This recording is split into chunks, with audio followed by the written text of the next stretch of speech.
aprenda o que não, né? Fazer com uma criança com TEA, segundo a análise do comportamento aplicada, tá, gente? Então, uma das coisas mais importantes que nós precisamos entender é o seguinte: o professor não deve deixar de sistematizar e organizar os métodos de ensino com a finalidade de ensinar de uma forma eficaz. Isso é muito importante para nós, gente, por quê? Tá?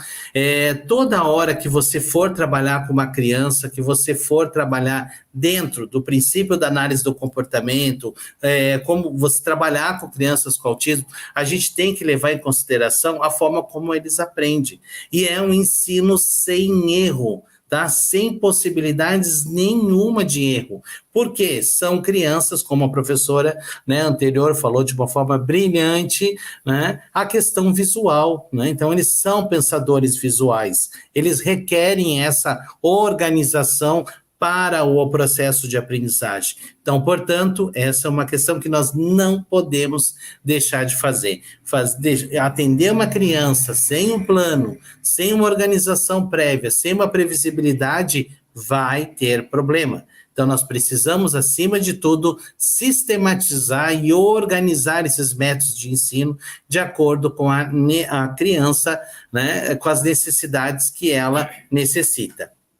Não priorizar a organização das tarefas com base no ensino estruturado, com dicas e pistas visuais. Seria um erro fatal, tá? Porque nós trabalhamos com suportes. Aqui eu estou falando de suportes visuais. Suportes visuais é uma prática baseada em evidência, de forma cientificamente comprovada, tá? Dentro de todo esse processo, faz parte da análise do comportamento aplicada, todas essas práticas baseadas em evidências que consolidam esses processos, tá? Então, isso é essencial. Então, nós não podemos deixar de dar esse suporte para a demanda de pistas, né, visuais, tá? Então, outra questão importante aqui é o ensino estruturado.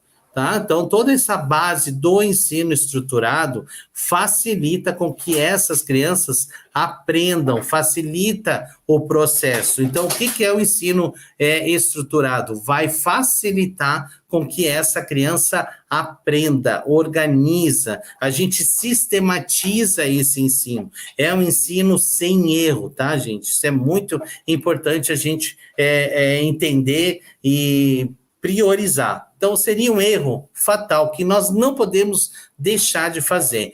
Não possibilitar uma estrutura que dê esse suporte para essa criança, né? Então, muitas vezes, né, quando a gente vai tá ensinando esse processo, tá colocando isso para a criança, o profissional diz, mas ele já sabe, ele já entendeu. Gente, não corram esse perigo, né? Isso é um perigo para a criança em termos de aprendizagem, porque assim, não quer porque o fato de você ter ensinado uma vez uma determinada atividade, isso não significa que ela vai saber imediatamente a outra, que tem outro formato, que tem outro objetivo, que tem outra tarefa. Você vai, né, colocar como julgando que ela conseguiria.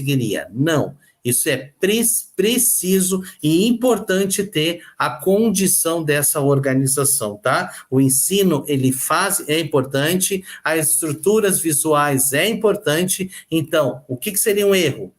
Tá? É a gente não oportunizar essas possibilidades para a criança. Não deixar de seguir instruções para as tarefas e o uso de dicas e reforços devem ser organizados, sistematizados, a fim de propiciar experiências de sucesso. Ou seja, nós não podemos deixar de oportunizar tudo isso, tá? A questão da instrução programada, a organização, a sistematização de tarefas, o uso de dicas, gente, pistas visuais que favoreçam o ensino. Então, eu sempre costumo dizer para a minha equipe de trabalho, né, eu digo o seguinte, quando você organiza uma atividade para criança com autismo, você mostra para outra pessoa e você pode perguntar, o que é para fazer aqui? A pessoa tem que entender na hora, ela tem que saber. Se você faz esse teste, sempre quando a gente organiza o material, fabrica o material, a gente pede uma opinião para outra pessoa, para ver o que ela fez, se ela entendeu da mesma forma que você pensou, que você planejou, que você organizou. Isso é essencial para que a gente não possa correr a possibilidade de um erro acontecer, tá? Por quê, gente? Porque nós trabalhamos, né? É cientificamente comprovado, por isso que nós estamos aqui, por isso que a gente faz live, por isso que a gente tem uma pós, né, que facilita o entendimento dessas crianças. Então, o ensino sem erro é importantíssimo para a criança com TEA, tá? Então, a gente vai trabalhar através de um ensino sem erro, ou seja, o que quer dizer esse ensino sem erro? Eu, antes de qualquer situação em termos de trabalho com a criança com autismo, eu preciso entender o que ela tem de habilidade, o que ela tem de dificuldade e quais são os interesses. Por quê? São através desses interesses que eu vou oportunizar possibilidades, né, de intervenção, até de interação com ela, para ela poder confiar que eu tenho, né, algo a dar para ela, que eu sou interessante naquele momento para ela. Isso faz parte do nosso processo. Não prever situações. Não vamos prever. Gente, isso é um problema seríssimo. Tem crianças que são extremamente sensíveis, então elas precisam sim, tá, de previsibilidade, elas precisam dessa organização, da sistematização, tá, com que objetivo? Trabalhar a questão da superação dessa distração constante que ela tem, a resistência ou a persistência, né, a mudanças, tá? A falta de motivação. Outra questão importante, a motivação. Jamais, o que eu não posso fazer também é não entender o que essa criança sabe de interesse, quais são os interesses dela, o que ela gosta. Na consulta com a família, essa é uma das perguntas principais que nós precisamos ter. Você, professor, que está me escutando, também precisa saber quais são os interesses da sua criança. O que ela está gostando no momento. Aí tem professores que dizem assim para mim, professor Luiz, mas ela não gosta de nada. Então, se ela não gosta de nada, qual que é o nosso objetivo enquanto profissional? Ensinar ela a gostar de algo. Isso vai fazer a diferença. Então, nós precisamos entender e compreender esses processos, intensificar toda essa dinâmica de trabalho, todas essas estruturas, com que objetivo? Para facilitar com que esse processo seja de forma significativa e literalmente seja efetivo dentro do processo de aprendizagem dessa criança, tá? Então, seria um problema não prever as situações de aprendizado previsíveis para essa criança. Isso seria um problema. Vai ter crianças que a gente não pode prever tanto tempo, né? Que gera ansiedade, às vezes não dorme à noite. Então, vou dizer para ela, amanhã você vai no parque X. Nossa, a criança já não dorme, porque ela está esperando que passe a noite rápido, porque ela quer ir para o parque. Chega na hora do parque, ela dorme. Então, porque ela gerou ansiedade, Então, essas crianças também a gente vai entender o perfil dela, tá? E trabalhar com essas demandas. Isso é muito importante. Ok, gente? É claro que nós também temos aquelas crianças que são verbais, que chegam para você, que você já consegue, de alguma forma, ela já chega dando atenção para você, interagindo com o objeto que ela tem. Então, isso também, o que a gente faz? A gente entra nesse universo.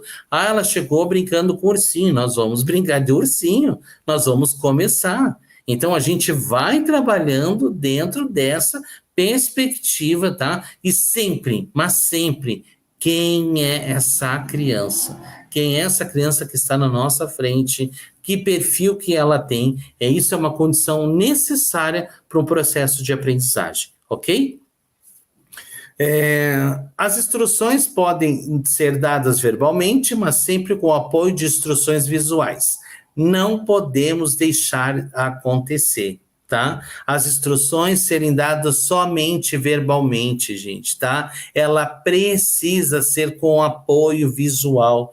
Por que, professor Luiz, você fala tanto do apoio visual? Primeiro, que é uma prática baseada em evidência. Segundo, cientificamente é comprovado que dá certo. Se eu já tenho um conjunto de práticas baseadas em evidência que consolidam todo o trabalho em relação ao TEA, gente, por que eu vou fazer? Eu vou aprender essas práticas, eu vou sistematizar essas práticas, né? Envolver dentro da minha dinâmica de trabalho e verificar quais são as possibilidades melhores para aquela criança X que eu estou trabalhando e oportunizar possibilidades. Então, isso é muito importante. Agora, ficar só falando verbalmente com aquela criança que necessita de uma estrutura, que precisa do entendimento. Isso eu não estou dizendo que nós não vamos falar, gente. Nós vamos falar sim.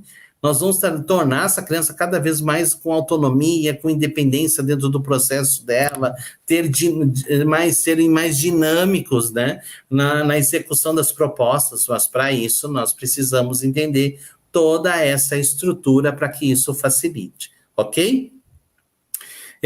As instruções devem ser de acordo com o nível de compreensão do aluno, preferencialmente usando regras claras, palavras simples associando a gestos ou imagens. Ou seja, é isso, está aqui a resposta.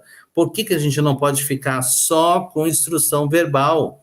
Porque muitas vezes tem crianças que vão ficar dependente desta demanda verbal, tá? Que vai gerar dificuldades mais importantes no desenvolvimento. E aí, daqui a pouco, ela tá louca para ir no banheiro, querendo ir no banheiro, e ela fica esperando você dizer o sim para ela ir. Aí nós estamos tornando essa criança refém, né? Então, a gente precisa avaliar a condição dessa criança, a gente precisa verificar as possibilidades para promover, né, possibilidades de ensino eficaz, ok?